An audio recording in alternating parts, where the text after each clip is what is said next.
Well, I'm kind of excited today. I'm a little excited do you here. Have any, do you have any music for this? I'm just going to put the normal music bed in the background. Man, I figured you'd have like some special theme music. I don't really have any special music. But joining us in the studio is actually my cousin Dusty Ruth. So good morning, Dusty. How are you? Hey, Matt. How you doing? Doing good. So I'm kind of excited that he's here now. Obviously we get together. Our families get together not quite as often as we should probably, but we get together, and I've known you for several years, and you've known me longer than I've known you because, well, you're older than me. But I mean that with no disrespect whatsoever. So, I just found out in the last couple months that you and your son Wes and some of your other family members as well are interested in Bigfoot and do some Bigfoot hunting. And so we ask you to come in. You're going to be joining the crew over at Main Street TV to talk a little bit more in detail. But tell us a little bit about. I know you're part of the BFRO. Tell us a little bit about what that is. So the BFRO is actually the Bigfoot Field Researchers Organization.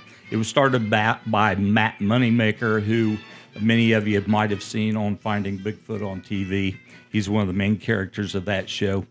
I've been with the BFRO now for several years. I'm an investigator in that role. I also lead expeditions here in Ohio for the BFRO, where I take out a number of people. And usually the format that we follow is we'll have speakers like in the evening and stuff at our expeditions, and then we will break up into teams of about 5 or 6 people led by a member of the BFRO who has a lot of experience in having attended expeditions and things like that before. And we'll take out small groups into locations that's already been predetermined, and we'll do our best to maybe have some kind of encounter, either a sighting or maybe hear some wood knocks or screams or whoops or howls or things like that. We also put out recorders. As a matter of fact, today my son Wes came with me and my brother Rob, and when we leave here, we're going to go put out one of our recorders. Good deal. Down in this area. Did you bring anything with you or anything? I actually have one in the vehicle. Oh, yeah. They're really cool. Describe what one of the recorders looks like. We call them long duration recorders, or LDRs for short. Mm-hmm. And we make them. We put them together with PVC pipe, and we seal them so they won't leak, in case it rains and so forth. They have one of the bicycle or garage hangers hanging out the top, which we then use to hang on a tree limb or something. Uh-huh. We usually put them about 7 or 8 foot high. We've designed them so that there's one specific recorder that we can use, and we can program it. And normally I program it to be run from 9 o'clock at night to about 7 o'clock in the morning, so about 10 hours. Now, I know this sounds like is there certain times of the year in certain areas? Do they migrate around? Some people speculate that they do migrate. I'm not really sure how much they do migrate. I will say that they tend to migrate or circle around maybe a 10-mile circumference, always in search of food. They stay near the water, creeks, rivers, things like that. Now, is there generally more than one in an area, or are they pretty? Generally more than one, unless one of the juveniles has reached the age where he needs to strike out on his own, and then he goes to seek a mate. That's similar to bears, right? They go to seek a mate and determine then what their area is going to be. Why? I mean, so many people. I mean, you see, you hear, you're out in the woods, a lot of unexplained things, and but why don't more people recognize a Bigfoot sighting as a Bigfoot sighting? Because I'm sure people probably have more encounters than what they realize whenever they're out in the wilderness and things like that. I mean, how is the Bigfoot so elusive, I guess, is kind of a question. For instance, that they have lived in the wild a lot. We have given up those traits of being able to live in the woods and live in the forest and things like that. They're experts at it. They know how to hide, how to camouflage themselves. They're very fast, very quick. They can get away quick.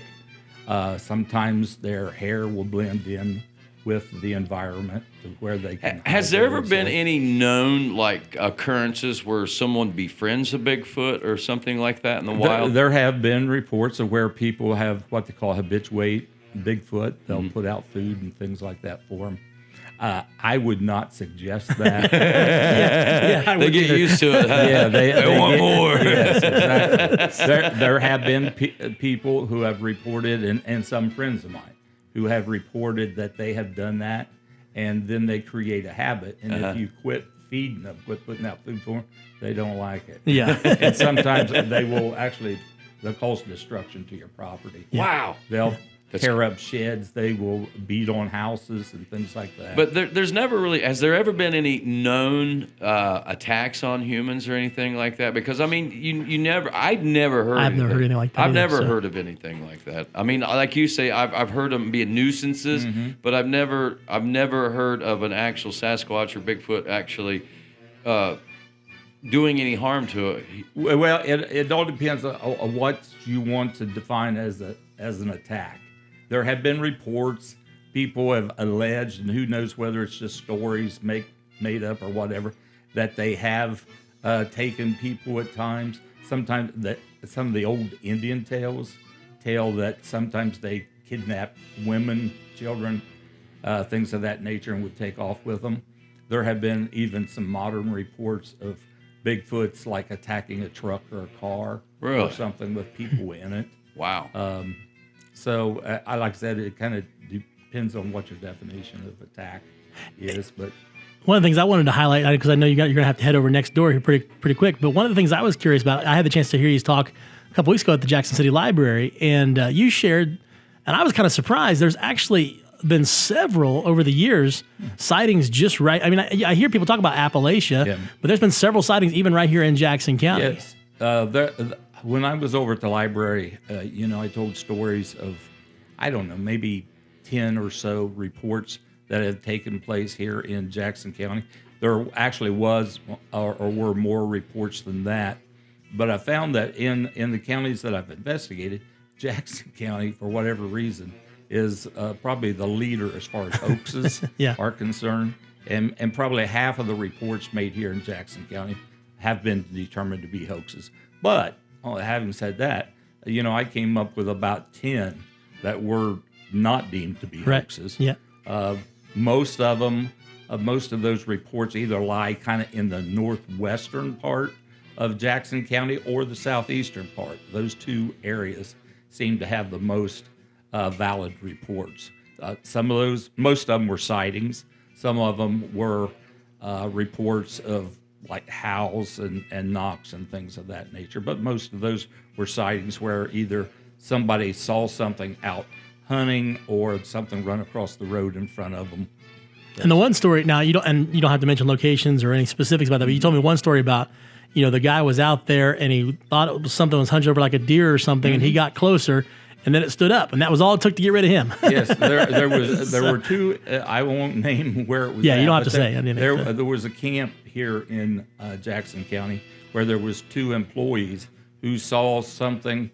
They were, I guess, scheduled to have kind of security duty that night, and were out, and they saw some eye shine fairly low to the ground, and they thought it was a deer. So they started approaching it.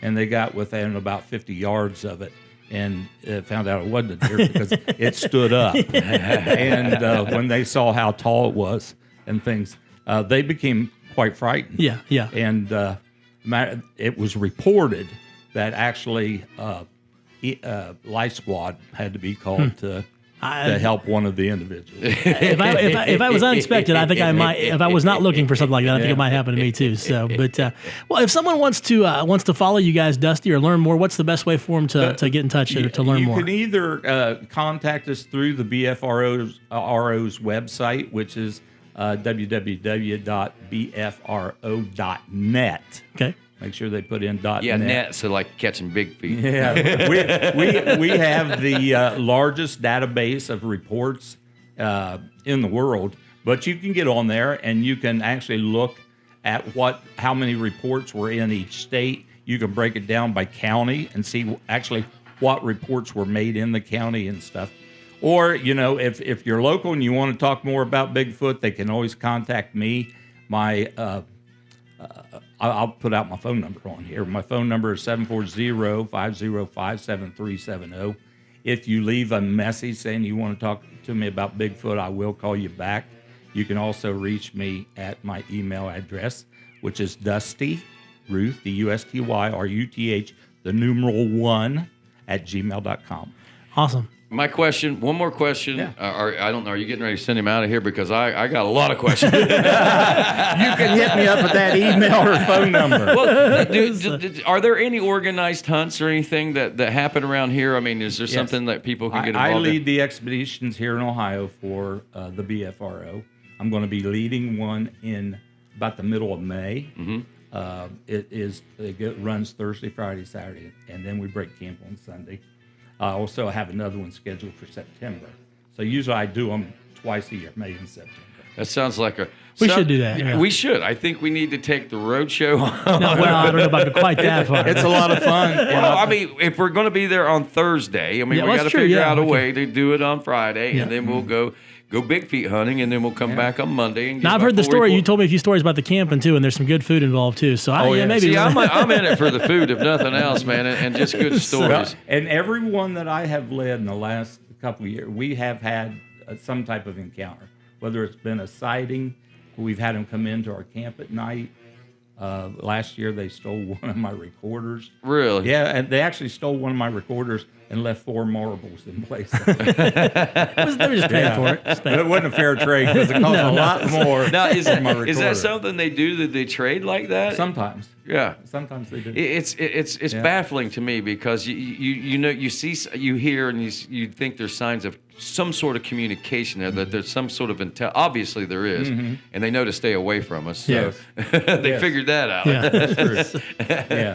They've learned and become experts at staying away from us. But it's neat too how they picked up on the trade side of things. But crows will do the same thing, they'll trade out. Well, and usually if I leave something out for them, I've left things like seashells, and I've left marbles that are at least the size of a quarter, maybe even a little larger, and something that it'd be difficult for a crow to take off with. Yeah. The other thing I do is I'll put a little tub, turn it sideways, I'll screw it into a tree, and then put something in it. But I arrange it so that the tub can spin. Uh-huh. So that way, if a coon or something crawls down and tries to get on top of it, it'll spin. Like a coon or a squirrel, it'll throw them right on the ground. Right. That's pretty ingenious, honestly, man. I mean, that's cool. I want to know more. I want to find out more. I got my Bigfoot hunting hat on this morning. It was my Joe Exotic. So you can come up with a different name for that hat just about every day. It's the all-purpose hat. An all-purpose hat. It's an all-purpose hat. It's my Bigfoot hunting hat too, and I'll wear it on our Bigfoot hunt. Again, if you want to know more, you want to learn a little bit more, hear a little bit more, you can always tune in on the Main Street TV Facebook page, starting at 9:00, and of course it'll be uploaded as well to the YouTube channel.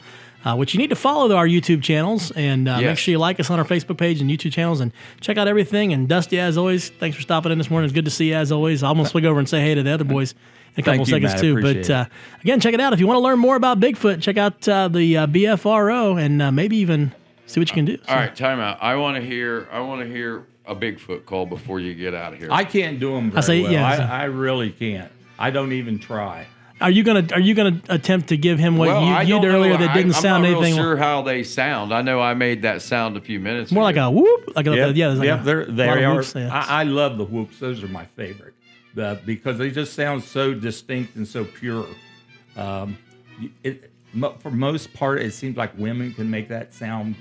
Humans, women can make that sound better than the men. Yeah. So. Right.